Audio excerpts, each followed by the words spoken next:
Friends, హాస్పిటల్‌లో ఘోర ప్రమాదం, 400 మంది కన్నుమూత. ఈ విషయాలను తెలుసుకునే ముందు వీడియో మీరు కంప్లీట్‌గా చూడండి. అప్పుడే మీకు కంప్లీట్ ఇన్ఫర్మేషన్ ఏంటో అర్థమవుతుంది. అదేవిధంగా చాలామంది వీడియో చూస్తున్నారు కానీ సబ్స్క్రైబ్ చేసుకోవడం మాత్రం మర్చిపోతున్నారు. దయచేసి సబ్స్క్రైబ్ చేసుకోండి. సబ్స్క్రైబ్ చేసుకోవడం వల్ల నేను చేసే ప్రతి ఒక్క అప్డేట్ మీరు ముందుగానే పొందగలుగుతారు. అదేవిధంగా చాలామంది లైక్ చేయడం మర్చిపోతున్నారు. దయచేసి లైక్ చేయండి. లైక్ చేయడం వల్ల ఈ ఇన్ఫర్మేషన్ అనేది మనం చాలామందికి రీచ్ చేసే వాళ్ళు అవుతాం. ఇంక లేట్ చేయకంటే వీడియోకి వెళ్ళిపోదాం. ఫ్రెండ్స్, గాజాపై ఇజ్రాయెల్ చేస్తున్న విధ్వంసం తగ్గే సూచనలు కనిపించడం లేదు. పాలస్తీన్లో మరణాల సంఖ్య రోజురోజుకు పెరుగుతోంది. ఇజ్రాయెల్, హమాస్ మధ్య యుద్ధం ప్రారంభమై దాదాపు 6 నెలలు అవుతోంది. ఇటీవల గాజాలోని ఆసుపత్రిపై ఇజ్రాయెల్ సైన్యం దాడి చేసింది. ఇజ్రాయెల్పై సైన్యం చాలా రోజులుగా ఈ ఆసుపత్రిని సీజ్ చేసింది. అయితే ఒకవైపు ఇజ్రాయెల్, గాజా మధ్య కాల్పుల విరమణ కోసం అనేక దేశాలు ఆకాంక్షిస్తున్నాయి. మరోవైపు గాజాపై ఇజ్రాయెల్ దాడులు రోజురోజుకు పెరుగుతున్నాయి. గాజాలో ఉన్న ఆల్ ఫిఫా ఆసుపత్రిని ఇజ్రాయెల్ సైన్యం 13 రోజుల పాటు ముట్టడించింది.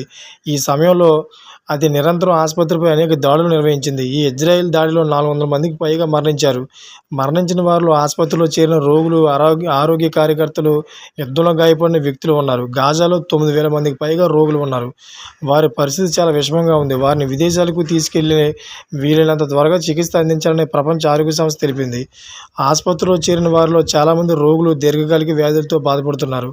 వీరిలో 12 ఏళ్ల బాలిక తీవ్ర అస్వస్థతకు గురైంది. ఆమె సంరక్షణ, చికిత్స కోసం అంతర్జాతీయ వైద్య బృందం నిమగ్నమై ఉంది. దాడులతో పాటు ఆకలి చావులు కూడా గాజాలో పెద్ద సంక్షోభం అవుతోంది.